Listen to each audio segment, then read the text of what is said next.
Especially for SC, ST and minorities. Anyone who applies for scholarship should get a scholarship so that our literacy rates can be improved and we can have a stronger India, because having numbers is not good.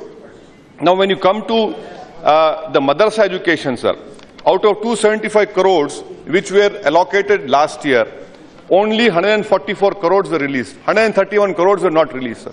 May I know the reason for not giving this amount?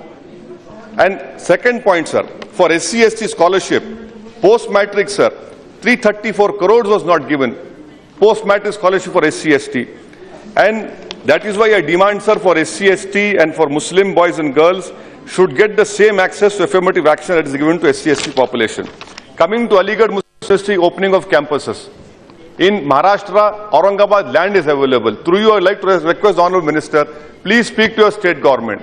Open an Aligarh Muslim University campus in Aurangabad. You require only 250 acres of land which is easily available, which will really improve the education and literacy standards of the whole Marathwada Muslim community. Now when it comes to, sir, Sarv Shiksha Abhiyan, I'm concluding, sir. Coming to Sarv Shiksha Abhiyan, I would like to know from the Honourable Minister, when she stands up to give a reply, that 22,000 crores is for SSA and MDM is 7,811 crores. But the surprising thing, sir, under the gross budgetary support, it is 2,200 crores and 36 crores respectively. Now what happens tomorrow if the cess collection drops? Will this not affect this very flagship program which is a very important to control child labor, to ensure that more girls study? Now even coming to this Bade Bharat, sir, I want to know from the Honourable Minister, I have gone through the budgetary documents, sir. But it is surprising that not a single amount has been earmarked for Bade Bharat. Last time 760 crores were approved to states in Sarv Shiksha Abhiyan. You know, those allocations were made in Sarv Shiksha Abhiyan. But right now nothing is there.